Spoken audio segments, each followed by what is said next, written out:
libro Colosenses, la epístola, el libro de los Colosenses, por favor, en el capítulo 3, Colosenses,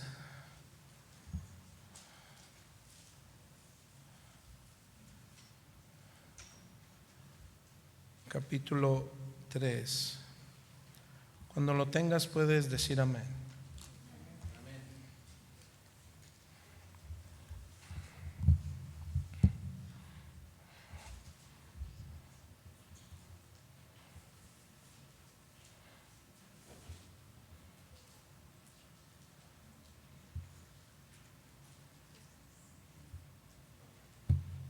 Y vamos a leer a partir del verso 9. La semana pasada se leyeron ya los versículos anteriores, versos 5 al 8. Y hoy continuamos de los versos 9 al verso 17, que dice así, la palabra del Señor. No mintáis los unos a los otros, habiéndoos despojado del viejo hombre con sus hechos, y revestido del nuevo, el cual conforme a la imagen del que lo creó, se va renovando hasta el conocimiento pleno, donde no hay griego ni judío, circunciso ni incircunciso, bárbaro ni escita, siervo ni libre, sino que Cristo es el todo y en todos. Vestíos pues como escogidos de Dios, santos y amados, de entrañable misericordia, de benignidad, de humildad, de mansedumbre, de paciencia, soportándonos unos a otros y perdonándonos unos a otros si alguno tuviere queja contra otro. De la manera que Cristo os perdonó, así también hacedlo vosotros. Y sobre todas estas cosas vestíos de amor, que es el vínculo perfecto. Y la paz gobierna en vuestros corazones, a la que asimismo fuisteis llamados en todo, en un solo cuerpo, y sed agradecidos. La palabra de Cristo mora en abundancia en vosotros, enseñándoos y exhortando unos a otros en toda sabiduría, cantando con gracia en vuestros corazones el Señor con salmos e himnos y cánticos espirituales. Y todo lo que hacéis, sea de palabra o de hecho, hacedlo todo en el nombre del Señor Jesús, dando gracias a Dios Padre por medio de Él. Vamos a orar. Señor, gracias por esta noche. Ayúdanos a ser transparentes en nuestros hechos, no con una apariencia, Señor. Ahora vístenos del nuevo hombre día con día. Ayúdanos, Dios, porque sabemos que esta obra es de tu Espíritu Santo, no es obra nuestra. Nosotros no nos cambiamos a nosotros mismos ni a alguien más. Yo no cambio a mi esposa, a mis hijos. Esa es una obra del Espíritu Santo. Mi deber es profundizar, Señor, en tus principios, en esas verdades que tu palabra nos da, para poder fortalecer nuestro conocimiento en ti, fortalecer nuestro amor, fortalecer la unidad de la iglesia, fortalecer el vínculo de la paz, fortalecer un cuerpo, Señor, que está puesto aquí. Ahora lo entendemos, para continuar la obra a la cual tú nos has dado, de predicar el evangelio haciendo discípulos. Señor, ayúdanos a cumplir esta comisión a través de una iglesia unida. En el nombre de Jesús, Señor nuestro, amén y amén. Denle una ofrenda de palmas al Señor por su amor y por su misericordia. Amén. Voy a pedirles que chequen si están prendidas las luces de allá afuera, hija. ¿Están conectadas? Ok. Hace un ratito las vi, se veía oscuro. Bueno, fíjense, hermanos, que una persona puede mostrar su profesión o a lo que se dedica a través de su atuendo que él aporta. Por ejemplo, tú ves a un bombero y lo identificas pues, por todo su atuendo, ¿cierto? O si ves a un deportista, dependiendo de su atuendo, dices, pues él es de fútbol americano, él es de básquetbol, fútbol. Entonces los podemos identificar por su atuendo, por su manera de vestir.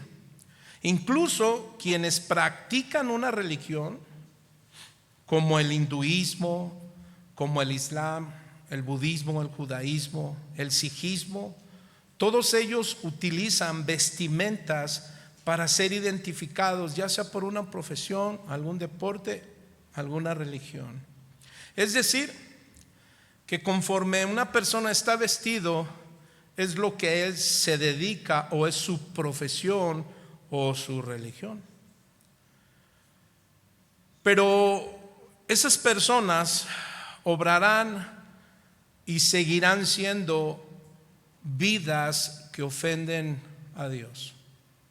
Ahora, el cristiano, según los textos que hoy vamos a estudiar, debe vestirse de acuerdo con lo que él es. Dígale al que está a su lado: ¿cómo vas con tu vestimenta?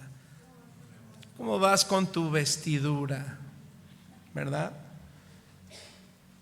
Es decir, si alguien dice que es cristiano y anda en una vida de inmoralidad y así sigue, bueno, pues no está mostrando que es cristiano.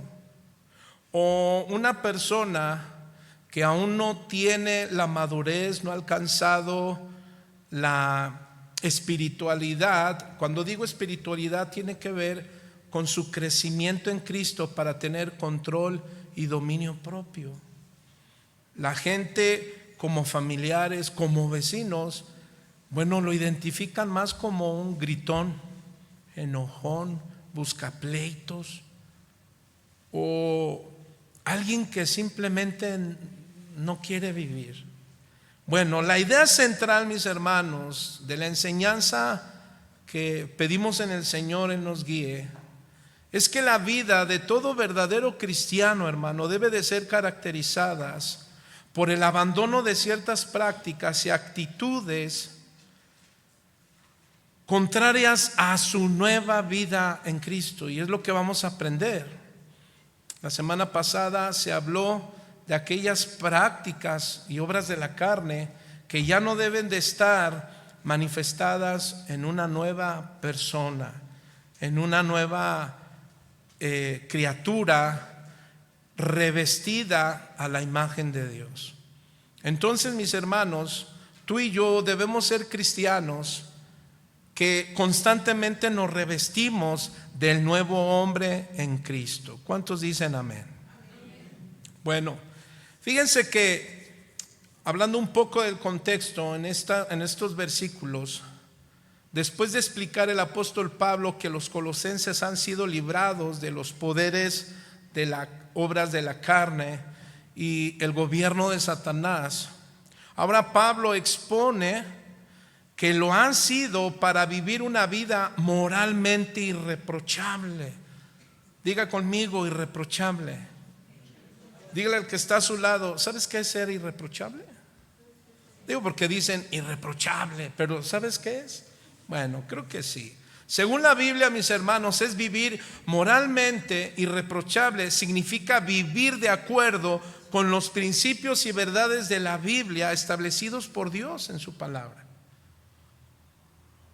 Entonces, en los siguientes párrafos, con su término que el apóstol Pablo usa al inicio del capítulo 3, del verso 1 hasta el verso 8, Pablo dice: con Cristo están escondidos en el presente, con Cristo serán manifestados en el futuro. Y ahora en esta división, el apóstol Pablo comienza con la conducta cristiana, es decir, la vida práctica de los cristianos. Y algo que aprendemos del apóstol Pablo es que es muy contundente en estas enseñanzas. Pablo nos da teología, pero después su aplicación a esa teología. Al igual que en el libro de Efesios, si tú lees en esos 6 capítulos, 3 van dirigidos en el conocimiento, doctrina para nosotros acerca de Cristo. Pero los últimos 3 capítulos aplica y dice: ahora apliquen ese conocimiento en su conducta de vida. El propósito de Pablo, mis hermanos, es alentarnos ¿a qué? A comprometernos a vivir una vida que ponga de manifiesto el fruto del Espíritu. En los versos 9 al 17 que vamos a leer son instrucciones para vivir una nueva vida ética. Pero recuerda, esta vida nueva en Cristo se vive abrazados, afirmados en la obra del Espíritu Santo. ¿Cuántos dicen amén? No es una obra nuestra, mis hermanos.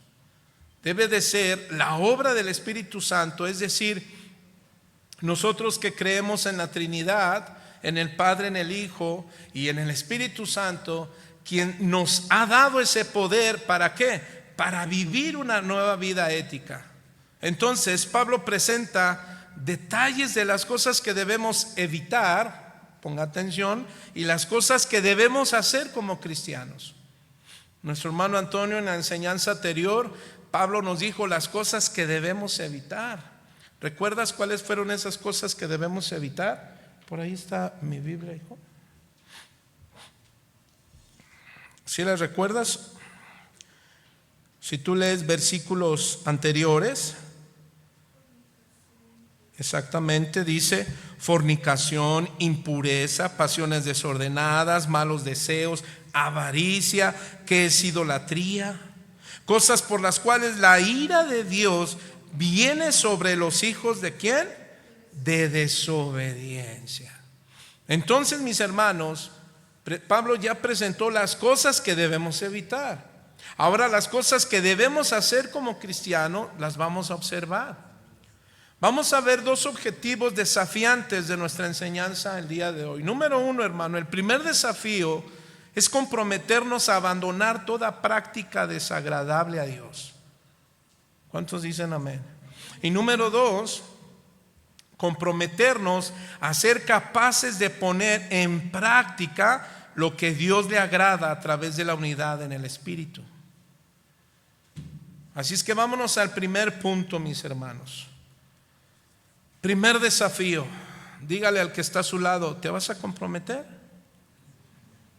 Dígaselo. O solamente veniste a escuchar.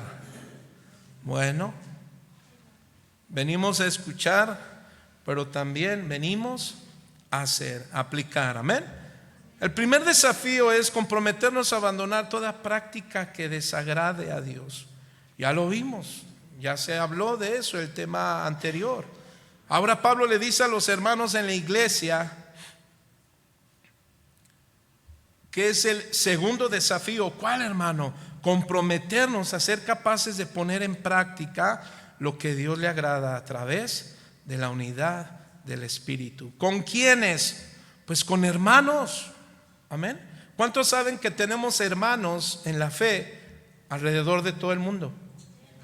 Hay iglesias que son de casas de oración. Tenemos Umpango, tenemos Pachuca. Es hermoso confraternizar con ellos, con la Iglesia Universal, que quiero decir, también con otras denominaciones, en el buen sentido, en una doctrina correcta y bien aplicada. ¿Me explico, hermanos? Hablo de llevarnos. La denominación no tiene que ser un estorbo para la unidad en el Espíritu. A lo mejor podemos tener diferencias, en aplicación de doctrina, pero eso no quiere decir que no sea mi hermano. Amén, hermanos.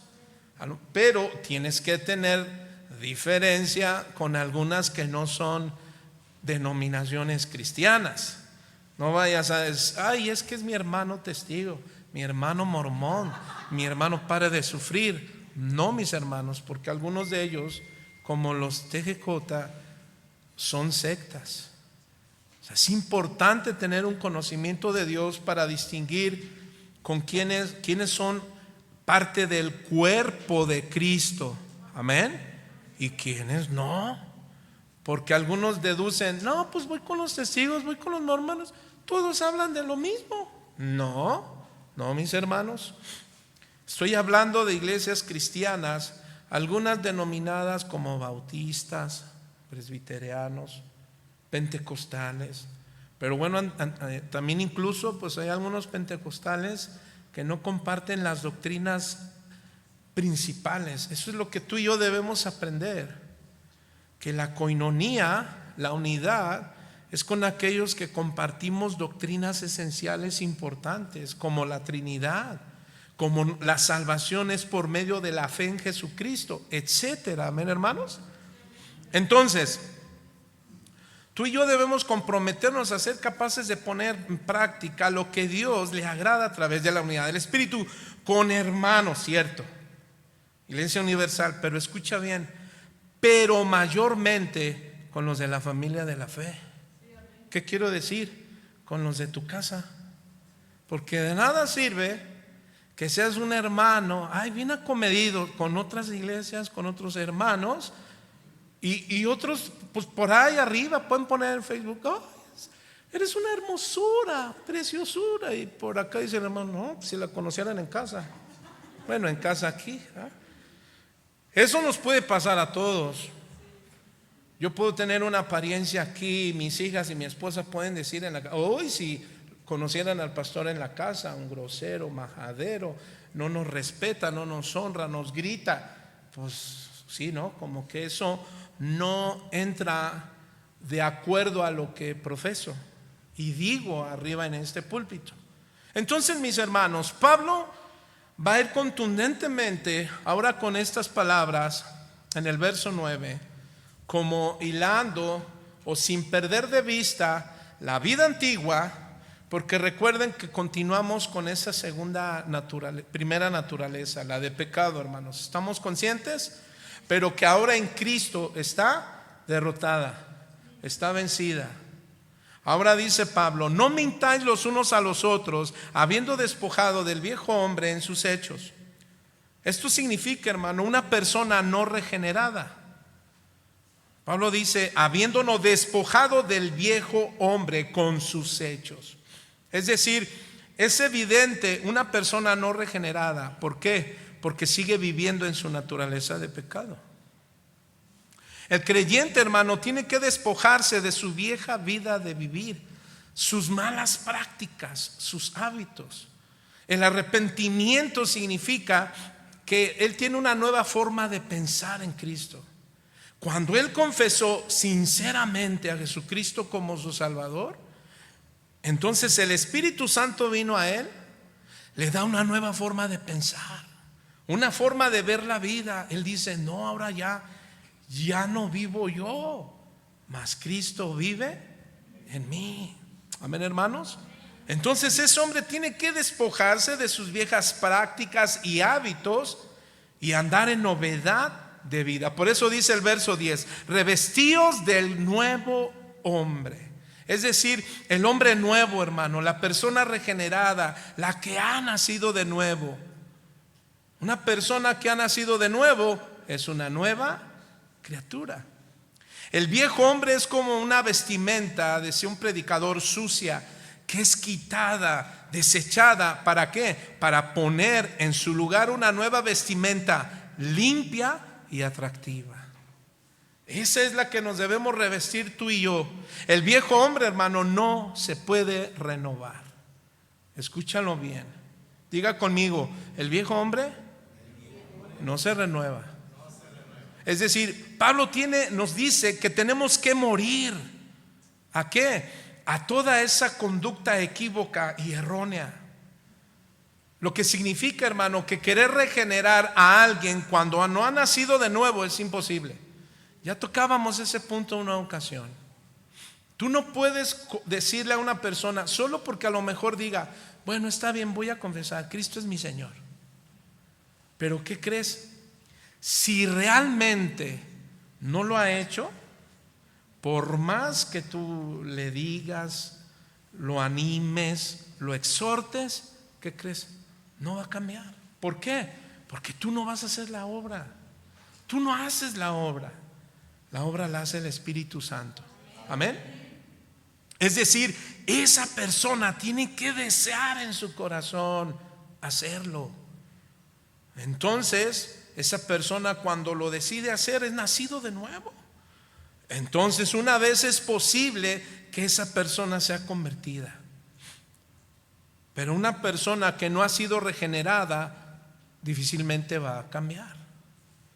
De hecho, mis hermanos, es como vestir un esqueleto de ropas finas. Bueno, para que me entiendas, el 1 y 2 de febrero allá en Coacalco visten a un tremendo muñecote ahí, ¿sí lo han visto? Y muy guapo, ¿no? Muy bonito ahí, pero por dentro, ¿qué son? Son huesos, es una realidad, ni existe eso. Bueno, fíjense que Jesús utilizó esas palabras en referencia a los fariseos en Mateo 23, 27. No lo busque, yo se lo leo por tiempo. Y dice: ay de vosotros, escribas y fariseos hipócritas, porque sois semejante a sepulcros blanqueados, que por fuera a la verdad se muestran hermosos, mas por dentro están llenos de huesos de muertos, de toda inmundicia. Jesús utiliza esta metáfora para describir apariencias limpias y hermosas por fuera. De hecho, hermano, ese es el peligro de la religión, que puede hacer personas limpias y hermosas por fuera, pero en realidad están llenos de inmundicia por dentro. Sus hechos lo demuestran. Alguien una vez me dijo: usted no conoce mi corazón. Le dije: no, efectivamente, solo lo conoce Dios. Pero Jesús sí nos dio un principio para poder saber lo que hay en ese corazón. Y dijo Jesús: por su manera de vivir, por sus frutos los conoceréis. Entonces, mis hermanos, lo que significa estas palabras de Jesús es que toda persona que profesa fe en Cristo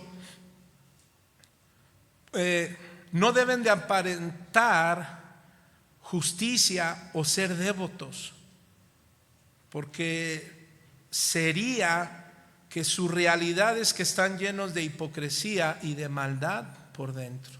Eso es lo que Jesús estaba diciendo de los fariseos.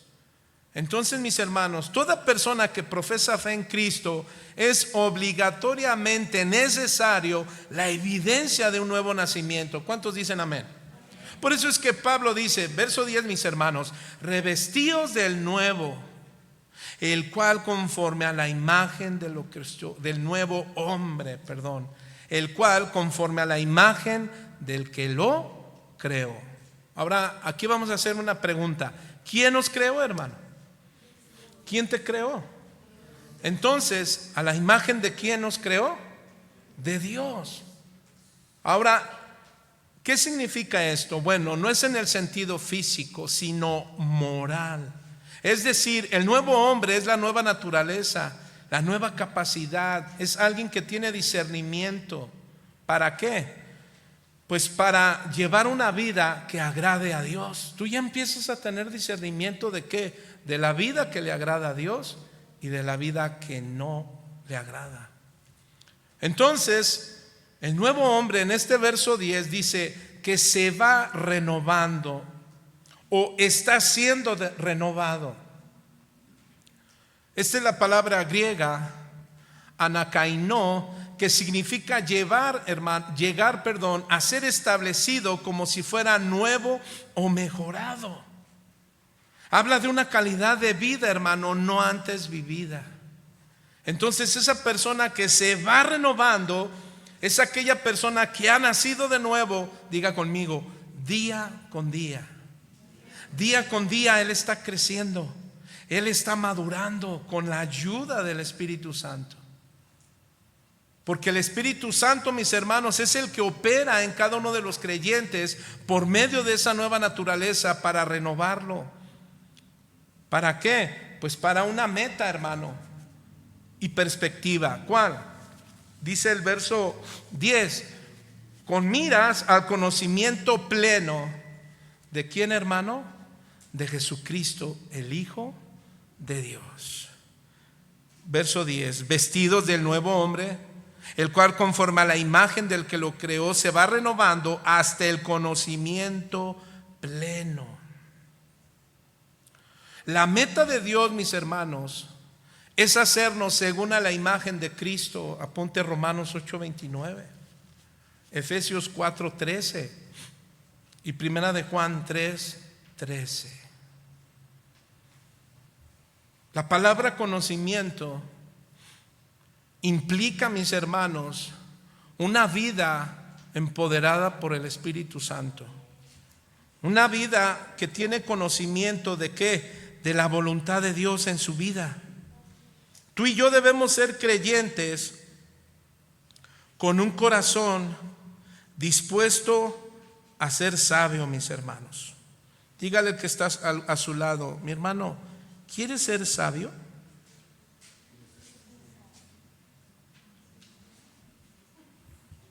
¿O quieres ser un cristiano simple? ¿Ustedes qué dicen, hermano?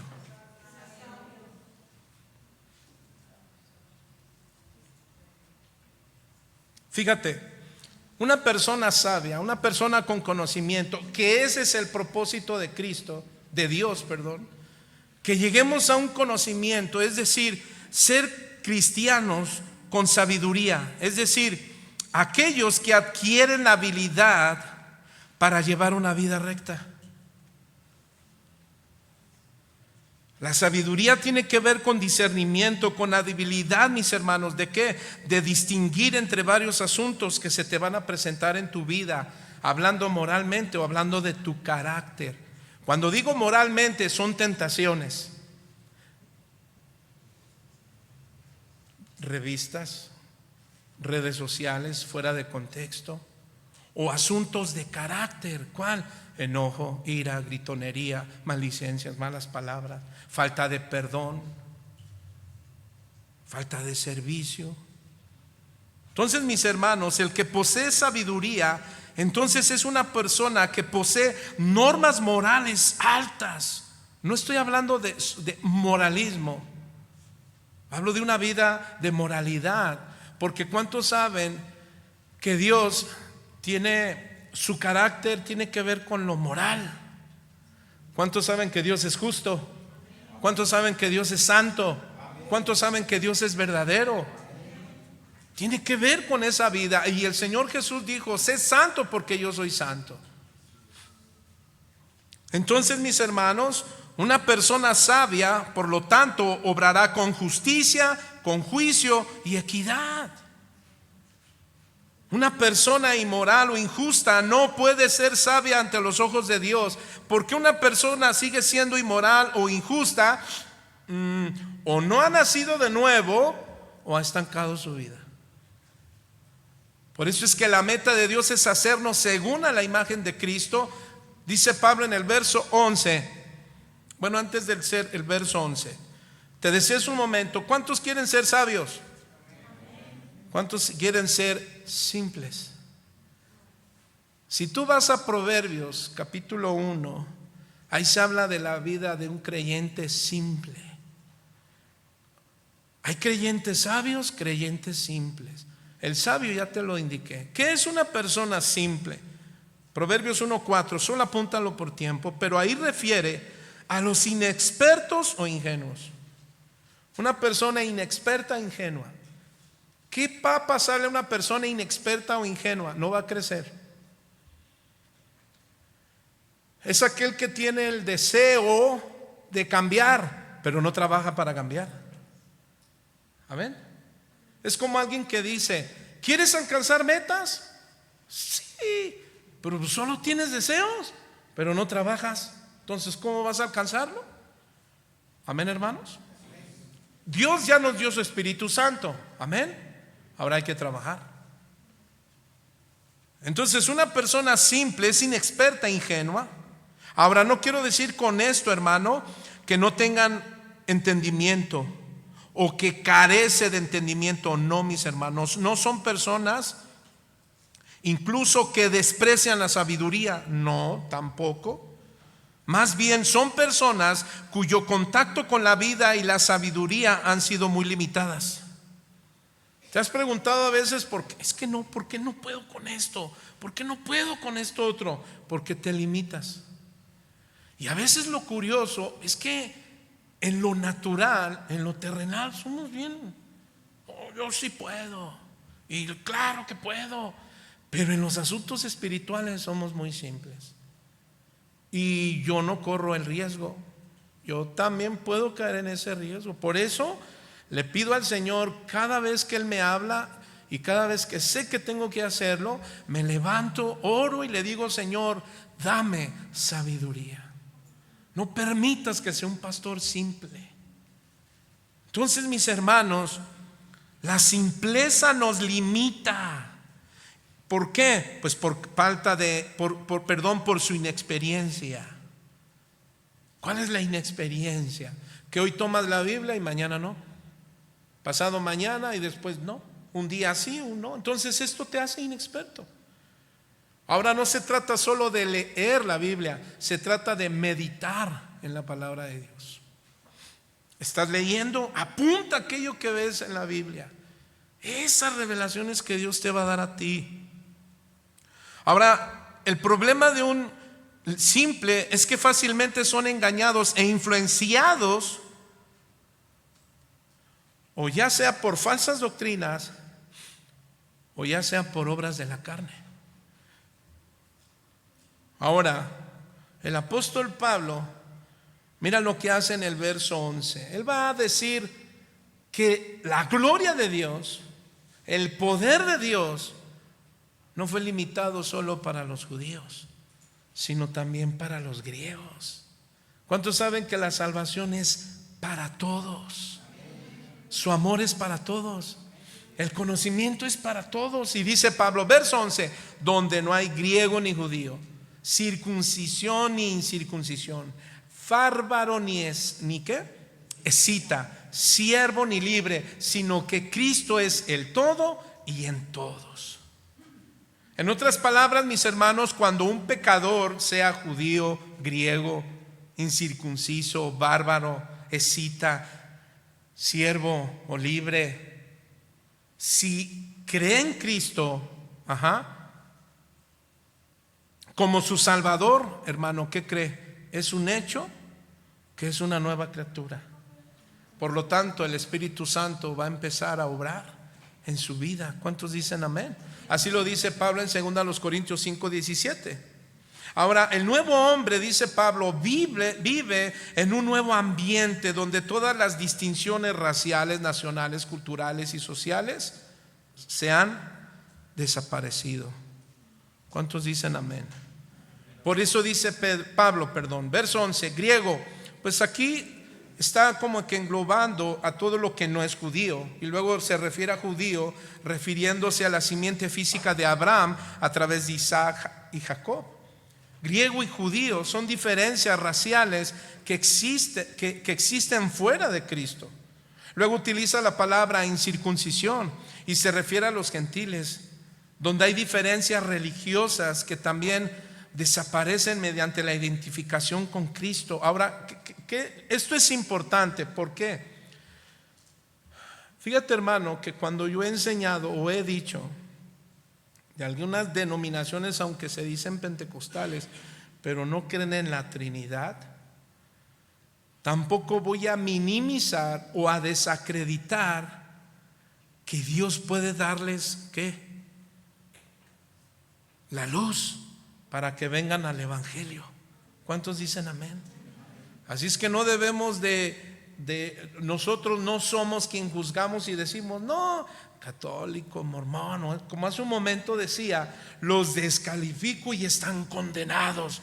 No, porque muchos de ellos o muchos hemos salido de ahí. Antes profesábamos una fe que no era correcta, ahora estamos en la verdad. ¿Cuántos dicen amén? Yo conozco muchos hermanos que hoy día aquí vienen algunos que eran ex mormones, ex testigos de Jehová, ex solo Jesús, y puedo nombrarte otros. Entonces por eso Pablo dice, no, esto ya no, diferencias religiosas no. ¿Por qué? Porque una persona puede identificarse en Cristo. ¿Cuántos recuerdan a Martín Lutero? Él era sacerdote. San Agustín, y bueno, varios reformadores, hombres que pertenecían a la iglesia tradicional, sin embargo le vino la revelación. ¿Por qué? Porque escudriñaban la palabra de Dios. Entonces no sabemos. Luego ya Pablo menciona bárbaros. ¿verdad? O un bárbaro. Este vocablo que se usa respecto a alguien que habla en un lenguaje defectuoso, mal articulado, tal vez tartamudeando. Fíjense que este dicho o esta palabra, este término bárbaro, se usaba para diferenciar ¿a quién? Al resto de la humanidad. Para ellos habían griegos y otros bárbaros.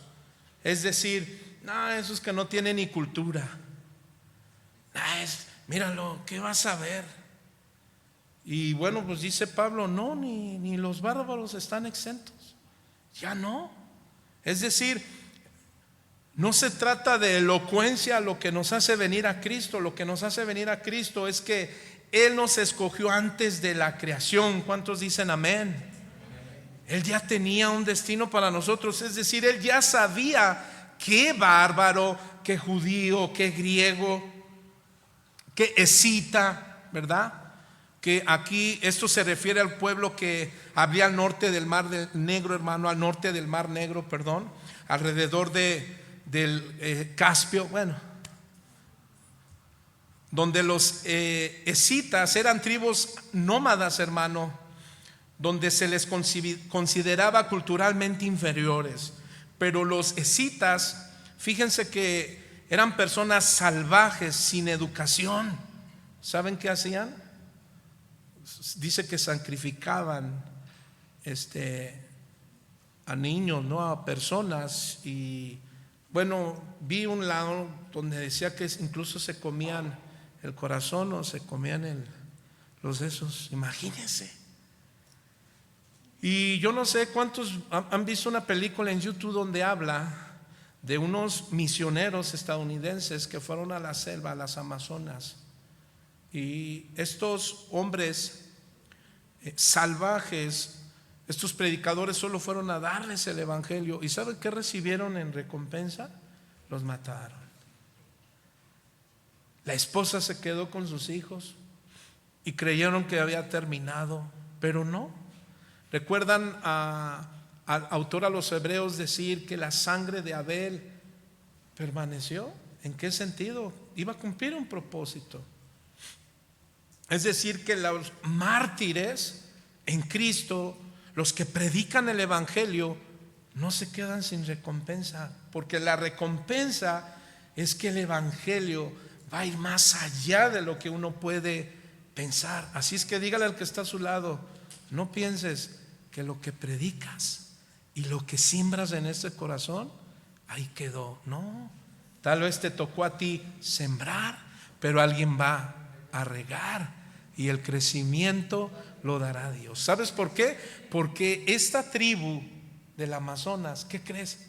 Recibieron a Jesucristo en su corazón y fueron salvos. Por eso dice Pablo, no hay diferencia, judíos, griegos, escitas, siervos, significa esclavo. Muchos de los convertidos al cristianismo eran esclavos, hermano. ¿Cuántos recuerdan a Onésimo?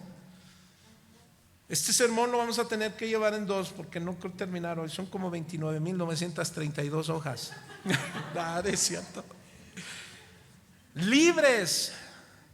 Podría referirse a personas que habían sido esclavos en el pasado. En las iglesias cristianas se encontraban esclavos y libres, libres y amos. Ya veremos más adelante esto, lo que dice Pablo. Entonces lo que hace Pablo, hermano, es enfatizar que en la iglesia de Cristo no debe de haber distinciones entre personas. ¿Cuántos dicen amén? Llega un hermano, esto que voy a decir lo voy a decir con mucho amor y respeto.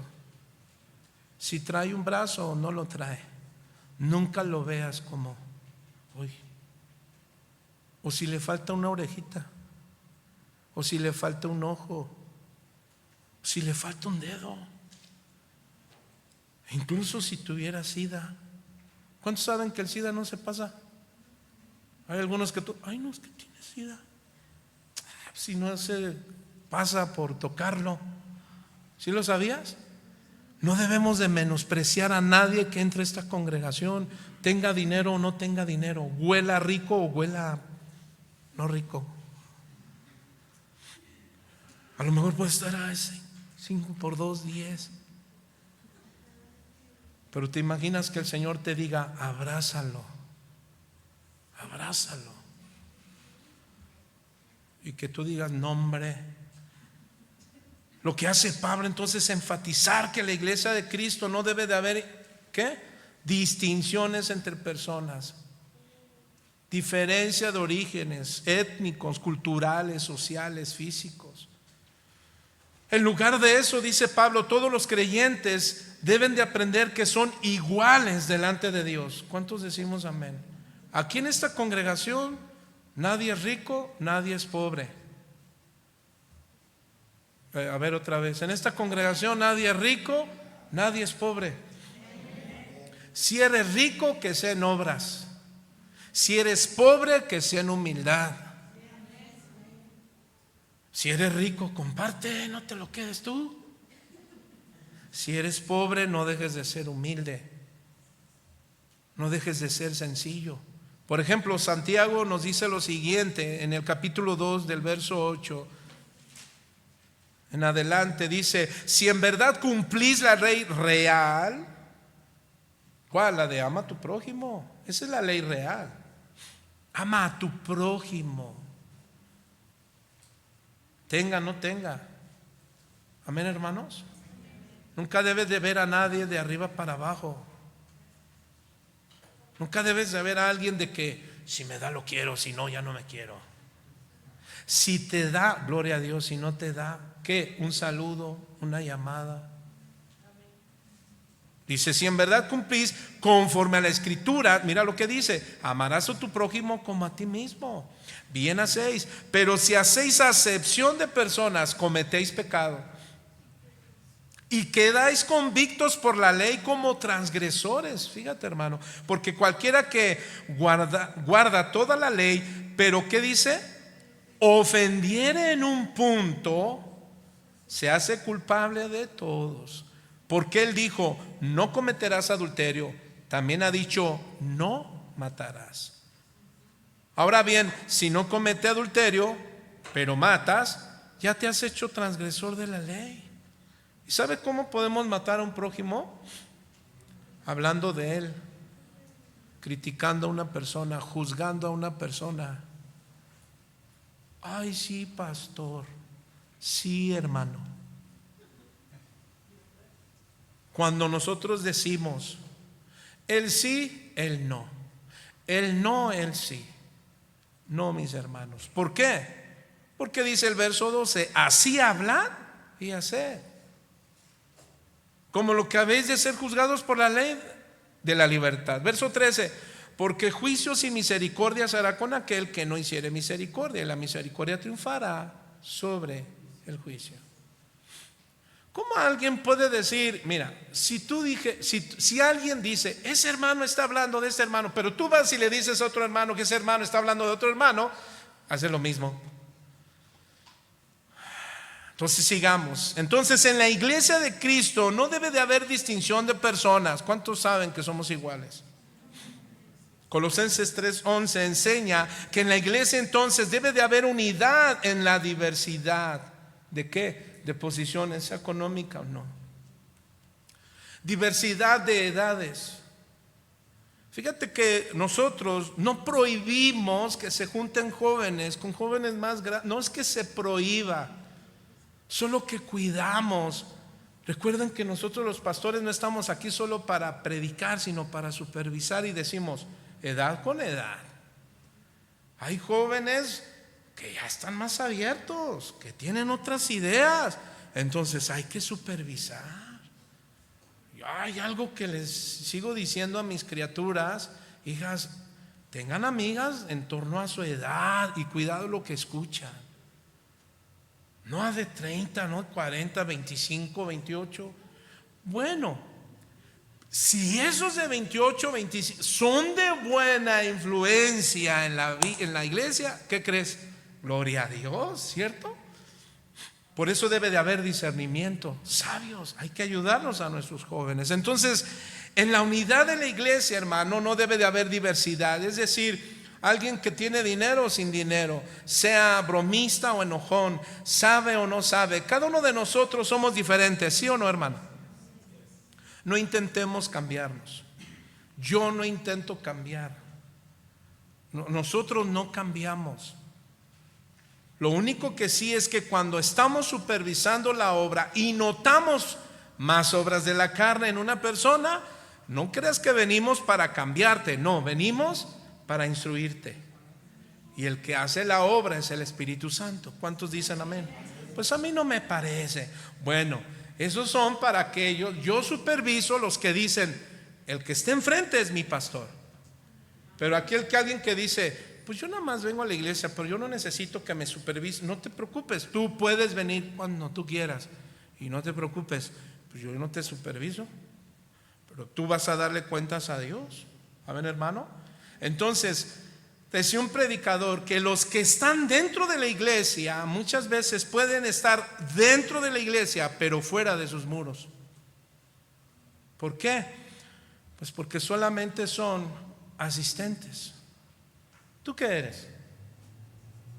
¿Miembro o asistente? Aleluya. Ahora, pregunto, hermanos, ¿no habrá diferencias dentro de la iglesia? ¿No habrá diferencias? ¿No habrán problemas? Sí, claro que sí. Pero que esas diferencias de que no me gusta el blanco, el verde de la silla, bueno, son diferencias, pero que eso no nos divida. ¿Cuántos dicen amén? Eso es secundario. Lo que debemos cuidar es la doctrina, porque en Colosenses 3:11 se enseña que tú y yo debemos de ser humildes, reconociendo que todos debemos evitar la arrogancia, la superioridad. En lugar de eso, buscar servir a los demás. ¿Cuántos dicen amén? Filipenses 2:3 dice: nada hagáis por contienda o por vanagloria, antes bien con humildad, estimando cada uno a los demás como superiores a él mismo, no mirando cada uno por lo suyo propio, sino cada cual también por lo de los otros.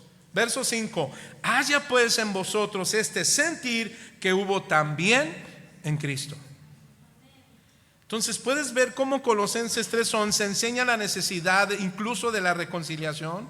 Como creyentes debemos vivir juntos y en armonía. Y sigue diciendo, sino que en Cristo es todo y en todos. Y ese es el contraste enfático, hermano, entre la diferencia mencionadas anteriormente y la preeminencia de Cristo en nosotros los creyentes. En lugar de diferencias, Cristo es ahora todo lo que importa en la iglesia. ¿Cuántos dicen amén? Yo vengo a la iglesia por causa de Cristo y por amor a Cristo. ¿Cuántos dicen amén? Pero ese amor tendrá que manifestarse. Ese es el desafío para todos nosotros. Porque tu amor, hermano, mira, te vuelvo a repetir, de afuera dirán, pero ¿qué hay los de adentro? Afuera dirán que eres amor, pero ¿qué hay los que estamos aquí adentro? Afuera dirán que apoyas, afuera dirán que tú das, pero ¿qué hay adentro? Esta declaración es una de las más comprensivas en el Nuevo Testamento y es ampliamente apoyada por la preeminencia de Cristo, mis hermanos. Así es que hay tres áreas relacionadas con los colosenses en las que Cristo es el todo. Número uno, en la salvación. ¿Cuántos dicen amén? Ahí nadie trabaja. Cristo es el que salva. Número dos, en la santificación. Es el Espíritu Santo, es Cristo en nosotros. Y prontamente, hermano, en la glorificación. Entonces, el creyente que ha muerto en Cristo, diga conmigo, ha resucitado en Cristo. Así es que el nuevo hombre es la nueva criatura en Cristo. Ahora, mis hermanos, entonces dice el verso, regresando un poco al verso 12: vestíos como escogidos de Dios, santos y amados, de entrañable misericordia. ¿Sí dice así, hermano? De benignidad, de humildad, de mansedumbre, de paciencia. Ahora aquí, hermano, empieza el siguiente desafío. ¿Cuál? Comprometernos a ser capaces de poner en práctica lo que Dios le agrada. Ahora lo que va a hacer Pablo aquí, hermano, es que va a dar 5 virtudes que debemos abrazar y aplicarla en la congregación. Pablo tiene 3 objetivos en estas instrucciones. Número 1, hermano, como hijos de Dios debemos discernir o debes discernir tu responsabilidad. Escucha, hermano, tu responsabilidad ¿de qué? De exhibir las virtudes cristianas en tu vida diaria. Tú debes de observarte a ti, deja de observar a otros. Deja de decir, ay, el pastor habla de esto y él ni lo vive. Mira, eso te va a llevar a muchos problemas, porque el desafío es personal. Ay, sí, ya de ahí quiere agarrarse el pastor para justificarse. Mi hermano, en lo que tú vas, decía mi papá y mi mamá, ya fui 5 veces. Y no quiero decir, hermano, que ya lo sabemos todo, no. Aquí el desafío es que tú debes tener la responsabilidad de exhibir tus virtudes cristianas. Número 2, como hijos de Dios debes ser capaz de comprender la importancia de practicar la edificación mutua en el cuerpo de Cristo. ¿Quedó claro, hermano? Debes de observar la importancia de practicar la edificación. Es decir, estoy en mi iglesia para edificarla, no para destruirla, no para menospreciarla. Amén, hermano. Y número 3, como hijos de Dios debemos discernir la responsabilidad de la paz de Dios. Ahora, mis hermanos, como hijos de Dios debemos discernir la responsabilidad de ¿qué? De exhibir las virtudes cristianas. ¿Cuántos dicen amén? Por eso es que Pablo introduce con este verso 12, vestidos pues, es decir, sobre la base de lo dicho anteriormente, Pablo manda, exhorta y dice, si eres creyente, eres nacido de nuevo. ¿Cuántos son nacidos de nuevo? Amén. Vístanse. Este verbo, hermano, auristo, imperativo, sugiere la acción en un punto de tiempo específico. Es decir, que urge que seas formado, que alcances madurez, que tu carácter de una persona nueva tenga una opción. Ahora, la idea literal, hermano, es que nos vistamos sin demora a la imagen de Dios. Tú debes desear ser vestido constantemente ¿de quién? Como hijo de Dios. ¿Cuántos saben que son hijos de Dios? Entonces, los que son hijos de Dios, los que ahora estamos en Cristo, pues nuestras vestiduras nuevas que simbolizan tus obras, ahora dice, vístanse como ¿qué, hermano? Como santos. Y esta palabra significa apartados para Dios del mundo. ¿Cuántos están apartados del mundo para Dios? ¿Qué quiere decir? Que no tiene nada que ver con el mundo. ¿Cómo, pastor? Sí, cristianos que no son prisioneros de la música secular, prisionero de novelas, prisionero de redes sociales inmorales. Eso es de lo que tú tienes que ser revestido. Alguien que ha sido revestido, ¿para qué? Para ser santo. ¿Qué más? Número 2, ¿para qué más hemos sido llamados? Vestidos como escogidos, vístanse conforme a lo que somos. ¿Qué somos? Hijos de Dios. Número 2, como santos. Número 3, amados de Dios. Es decir, que somos el objeto del amor de Dios. Cuando un creyente se siente seguro, escuche, hermano, confiado y completo. Ahora yo pregunto, no contestes, pero pregunto, hermano, ¿te sientes seguro, confiado y completo en el amor de Dios? Bueno, si es así, debe observarse en tu vida. Tu vida anda conforme a la voluntad de Dios. Ahora, esto significa, hermano, que es un proceso. Es un proceso de continuidad. Tu vida tiene que estar en el proceso. No estamos diciendo, mis hermanos, que ya eres sin errores, ya no tienes, ya no pecas, ya no te equivocas. No, estás en un proceso. Y dice, vístanse de ¿qué? Escogidos de Dios, santos, amados. Y aquí viene, de entrañable misericordia. Aquí la palabra entrañable, hermano, es la palabra griega esplanchón. Esta palabra, hermano, habla de algo interno, algo profundo. La palabra griega tiene más bien, la fuerza del centro de las emociones. Es un hebraísmo, pero describe, hermano, una compasión profunda. Por ejemplo, Jesús usa este término en Lucas 1:78 cuando dice, por la entrañable misericordia de nuestro Dios. Entonces Pablo, hermano, después de decirnos estas palabras, ahora escuche 5 virtudes que cubre una conducta cristiana especialmente importante en nuestras relaciones dentro de la iglesia. Léalo conmigo. Revestidos de qué, mis hermanos? Verso 2 es el que estamos leyendo.